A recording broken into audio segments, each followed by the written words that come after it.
కొన్ని కార్యక్రమాలను కొందరే పండిస్తారు. కేబీసీని ఆ స్థాయికి అమితాబ్ తప్ప మరొకరు రక్తి కట్టించలేకపోయారు.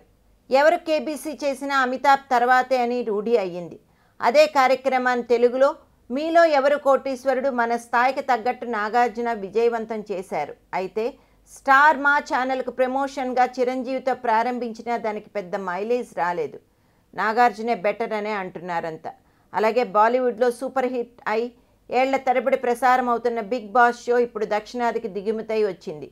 తమిళంలో దీని హోస్టుగా లోకనాయకుడు కమల్ హాసన్ వ్యవహరిస్తుంటే తెలుగు షోకి జూనియర్ ఎన్టీఆర్ హోస్టుగా స్టార్ మా ఛానల్ కోసం చేస్తున్నాడు.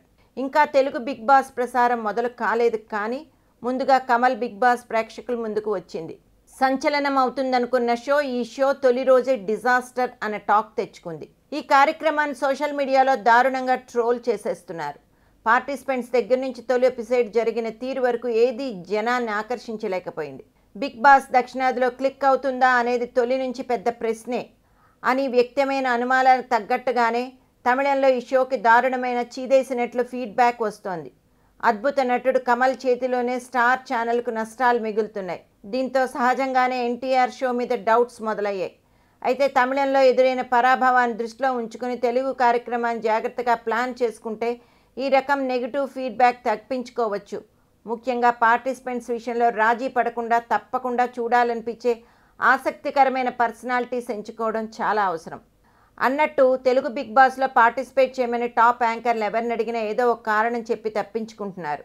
కమల్ తదితరులు కొంతకాలం సినీ రంగాన్ని ఏలిన వాళ్ళు బాగా ముదిరిపోయాక చిన్న తెరపై ప్రయోగాలు చేయటం మొదలుపెట్టారు. మరి జూనియర్ ఎన్టీఆర్ నటుడిగా పట్టుమని 25 సినిమాలు చేయకుండానే ఈ బిగ్ బాస్ షో చేస్తుండడంతో అభిమానుల్లో కొంత కలవరం చెలరేగుతోంది.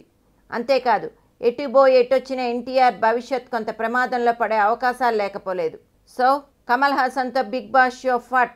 ఎన్టీఆర్ ఇంకేం చేస్తాడో, హిట్టా ఫట్టా అని ఇండస్ట్రీలో ఒక వార్త వైరల్ అవుతోంది.